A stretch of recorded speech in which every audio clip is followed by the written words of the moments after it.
जय हिंद दोस्तों, स्वागत है एक बार फिर से देश और दुनिया की तमाम बड़ी खबरों में। पहली अपडेट में जानेंगे राजस्थान में बारिश का कहरा, धौलपुर में रेलवे ट्रैक धंसा, रोकी गई 1 दर्जन ट्रेनें, सड़कें, नदियां और घर बने तालाब। तो उधर बीजेपी सांसद ने कर दिया बड़ा ऐलान, कहा इंडिया का नाम बदलकर भारत रखा जाएगा, जिसे पसंद नहीं वो देश छोड़ दे। उधर अब बिना इंटरनेट के भी भेज पाएंगे पैसे, आ गया यूपीआई का नया वर्जन। तो वहीं G20 समिट का हुआ समापन, ब्राजील को सौंपी गई 2024 की अध्यक्षता। तो उधर कांग्रेस पार्टी अपनाएगी 5G फार्मूला, 17 सितंबर को सोनिया गांधी करेंगी ऐलान। तो वहीं कलकत्ता हाई कोर्ट ने दिया बड़ा फैसला, कहा लड़की मर्जी से घर छोड़कर साथ आए तो भी नहीं कर सकते जबरदस्ती, माना जाएगा रेप। और भी बड़ी खबरों को जानेंगे विस्तार से, लेकिन उससे पहले यदि आप भी मानते हैं कि 2024 के लोकसभा चुनाव में कांटे का मुकाबला होगा तो इस वीडियो को लाइक कर चैनल को लाल बटन दबाकर सब्सक्राइब करें और कमेंट बॉक्स में लिखें जय हिंद। दरअसल दोस्तों आपको बता दें कि राजस्थान में बारिश का थमा हुआ दौरा एक बार फिर से शुरू हो गया। इस बार इसकी सबसे ज्यादा मारा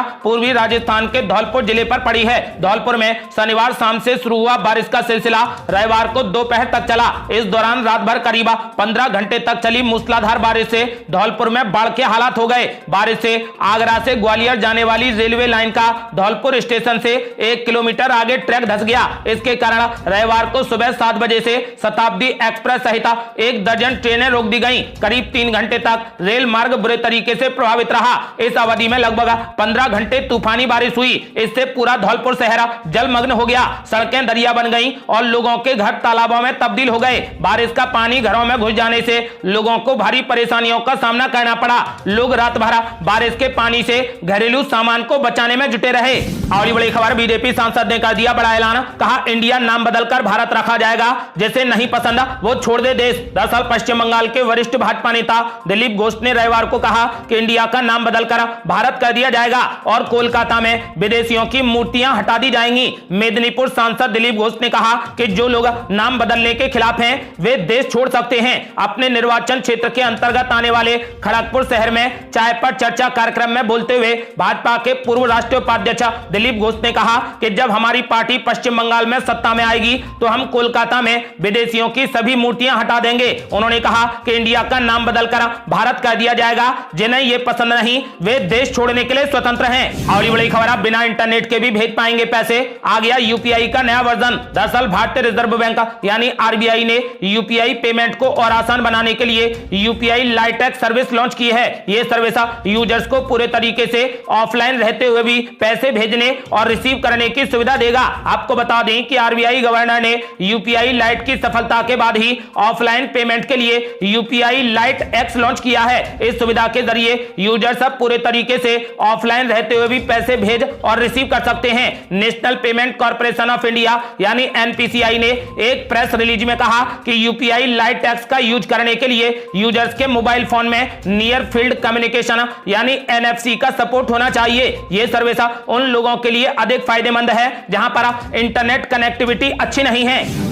और ये बड़ी खबर, कर्नाटक में जीत के बाद अब तेलंगाना में भी कांग्रेस पार्टी अपनाएगी 5G फार्मूला, 17 सितंबर को सोनिया गांधी करेंगी ऐलान। दरअसल कांग्रेस पार्टी तेलंगाना में विधानसभा चुनाव से पहले एक जनसभा में राज्य के लोगों के लिए 5 गारंटियों की घोषणा करेगी। कांग्रेस पार्टी की तेलंगाना इकाई के अध्यक्ष और सांसद ए रेवंत रेड्डी ने कहा कि कांग्रेस की वरिष्ठ नेता सोनिया गांधी 17 सितंबर को एक रैली में 5 चुनावी गारंटियों की घोषणा करेंगी। कांग्रेस पार्टी ने पहले ही घोषणा की है कि पार्टी प्रमुख मल्लिकार्जुन खड़गे की अध्यक्षता में नवगठित कांग्रेस कार्य समिति की पहली बैठक 16 सितंबर को हैदराबाद में होगी। तो वहीं कांग्रेस कार्य समिति यानी सीडब्ल्यूसी की बैठक 17 सितंबर को आयोजित की जाएगी, जिसमें सभी प्रदेश कांग्रेस समिति के प्रमुख हिस्सा लेंगे। कांग्रेस पार्टी ने आगामी महीनों में प्रस्तावित विधानसभा चुनावों के लिए किसान घोषणा पत्र, SC/ST घोषणा पत्र और युवा घोषणा पत्र जारी किए हैं। आपको बता दें कि जिसमें तेलंगाना के मतदाताओं से किए वादे शामिल हैं। दरअसल पड़ोसी कर्नाटक में हुए विधानसभा चुनावों में कांग्रेस की घोषित 5 गारंटी को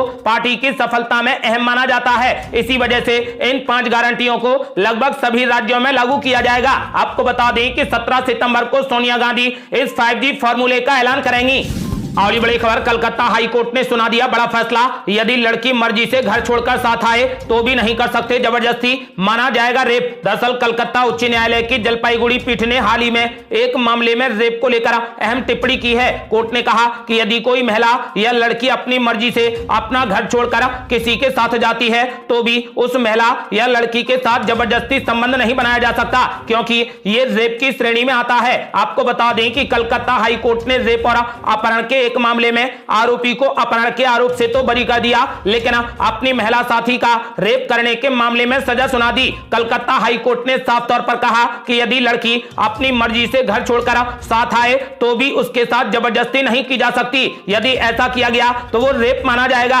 और बड़ी खबर, G20 समिट का हुआ समापन, ब्राजील को सौंपी गई 2024 की अध्यक्षता। दुनिया भर के नेताओं ने महात्मा गांधी को दी श्रद्धांजलि। दरअसल भारत की मेजबानी में G20 शिखर सम्मेलन का समापन हो गया। रविवार को प्रधानमंत्री नरेंद्र मोदी ने समापन भाषण के बाद ब्राजील के राष्ट्रपति लुला डी सिल्वा को G20 की अध्यक्षता सौंप दी। G20 का अगला सम्मेलन 2024 में ब्राजील में आयोजित होना है। इसके लिए प्रधानमंत्री नरेंद्र मोदी ने लुला डी सिल्वा को शुभकामनाएं भी दी हैं। आपको बता दें कि देश की राजधानी दिल्ली में चल रहे G20 समिट का आज आखिरी दिन था। देर रात से दिल्ली में हो रही तेज बारिश के बीच दुनिया भर के नेता आज सुबह सबसे पहले राजघाट पहुंचे और महात्मा गांधी को श्रद्धांजलि अर्पित की। इसके बाद सभी नेताओं ने भारत मंडप में वापस आकर एक पौधारोपण कार्यक्रम में हिस्सा लिया। तीसरे सत्र में वन फ्यूचर पर चर्चा हुई। इसके बाद पीएम मोदी ने संबोधन दिया और G20 के समापन की घोषणा कर दी और फिर इसकी अगली अध्यक्षता ब्राजील को सौंप दी।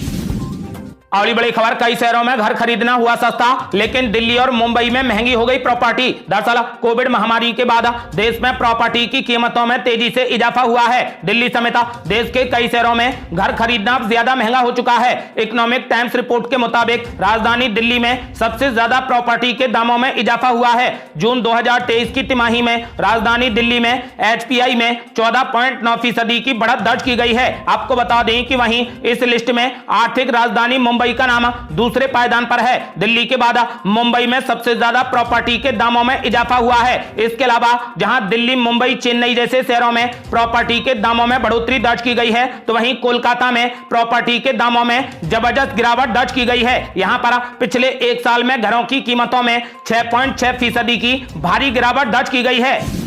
और बड़ी खबर, पूर्व मुख्यमंत्री चंद्रबाबू नायडू की गिरफ्तारी के खिलाफ सड़क पर लेट गए अभिनेता पवन कल्याण, पुलिस ने लिया हिरासत में। दरअसल तेलुगु देशम पार्टी यानी TDP के अध्यक्ष N चंद्रबाबू नायडू को भ्रष्टाचार के कथित मामले में गिरफ्तार किए जाने का विरोध कर रहे नवसेना पार्टी के अध्यक्ष पवन कल्याण और उसके वरिष्ठ नेता नांदेड़ला मनोहर को NTR जिले में एहतियातन हिरासत में ले लिया गया। पुलिस के मुताबिक उन्हें विजयवाड़ा स्थानांतरित किया जा रहा है और उनके खिलाफ कोई मामला दर्ज नहीं किया गया है। पवन कल्याण ने शनिवार को नंदियाला में चंद्रबाबू नायडू की गिरफ्तारी की निंदा की और पूर्व मुख्यमंत्री का समर्थन करने के लिए विजयवाड़ा की ओर जाने का प्रयास किया था। आपको बता दें कि वो सड़क पर ही लेटकर प्रदर्शन करने लगे, जिसके बाद पुलिस ने उन्हें हिरासत में ले लिया।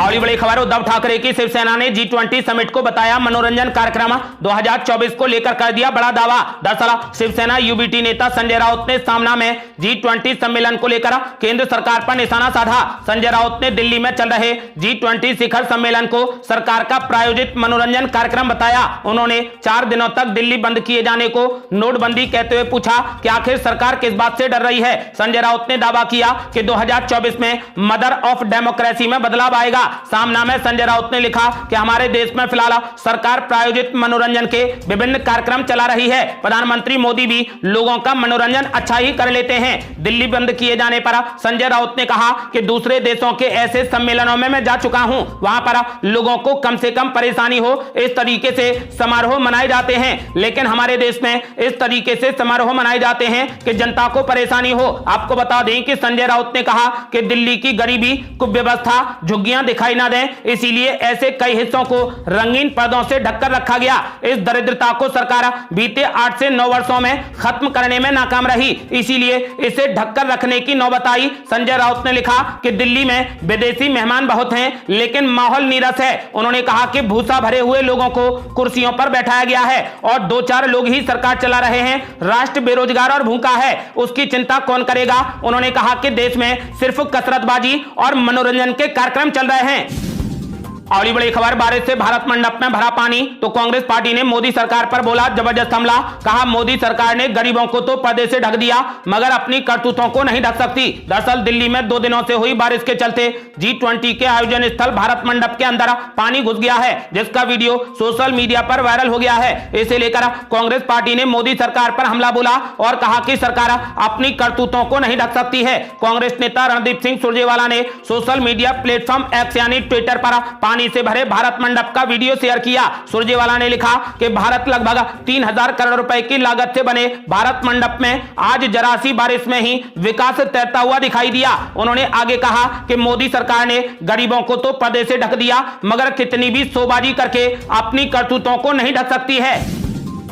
अगली बड़ी खबर, प्रधानमंत्री मोदी ने जो बाइडेन से कराया नीतीश कुमार का परिचय, खुद जारी की तस्वीरें। दरअसल G20 शिखर सम्मेलन समाप्त हो गया है। शनिवार को राष्ट्रपति द्रौपदी मुर्मू ने डिनर का आयोजन किया था, जिसमें कई राज्यों के मुख्यमंत्री, केंद्र सरकार के मंत्री सहित कई बड़े अधिकारी शामिल हुए। प्रधानमंत्री नरेंद्र मोदी ने अपने इंस्टाग्राम हैंडल से कुछ तस्वीरें जारी की हैं, जिसमें वो अमेरिका के राष्ट्रपति जो बाइडेन से मुख्यमंत्रियों का परिचय करवाते दिख रहे हैं। एक तस्वीर में प्रधानमंत्री नरेंद्र मोदी बिहार के मुख्यमंत्री नीतीश कुमार और झारखंड के मुख्यमंत्री हेमंत सोरेन का परिचय कराते दिख रहे हैं। एक तस्वीर में हिमाचल प्रदेश के मुख्यमंत्री सुखविंदर सिंह सुक्खू भी दिख रहे हैं। आपको बता दें कि राष्ट्रपति डिनर में शामिल होने वाले कांग्रेस शासित राज्यों के मुख्यमंत्रियों में से सुखविंदर सिंह सुक्खू ही इकलौते हैं। बाकी कोई भी कांग्रेस शासित राज्य का मुख्यमंत्री इस डिनर में शामिल नहीं हुआ। सिद्धारमैया, अशोक गहलोत और भूपेश बघेल में से कोई भी इस डिनर में शामिल नहीं हुआ है। अगली बड़ी खबर, महाराष्ट्र में पेट्रोल हुआ सस्ता, उत्तर प्रदेश में भी गिर गए दाम। दरअसल तेल मार्केटिंग कंपनियों ने पेट्रोल डीजल के नए रेट जारी कर दिए हैं। महाराष्ट्र में पेट्रोल सस्ता हुआ है तो वहीं हिमाचल में इसकी कीमत हल्की बढ़ गई है। अंतरराष्ट्रीय बाजार में कच्चे तेल की कीमत स्थिर है। महाराष्ट्र में पेट्रोल 62 पैसे और डीजल 60 पैसे सस्ता होकर बिक रहा है। पंजाब में पेट्रोल 53 पैसे और डीजल 51 पैसे सस्ता हो गया है। राजस्थान में पेट्रोल 47 पैसे और डीजल 43 पैसे सस्ता हो गया है। उत्तर प्रदेश में भी पेट्रोल और डीजल 43 पैसे सस्ता हो गया है। हिमाचल प्रदेश में पेट्रोल 20 पैसे और डीजल 18 पैसे महंगा हो गया है। केरल में भी पेट्रोल डीजल महंगा हो गया है। ये थी अब तक की बेहद बड़ी खबरें। रोजाना की ताजा खबरों को जानने और हमसे जुड़ने के लिए चैनल को लाल बटन दबाकर सब्सक्राइब करें और घंटी बटन भी दबा दें। जल्दी मिलते हैं बड़ी अपडेट के साथ, तब तक के लिए जय हिंद, जय भारत।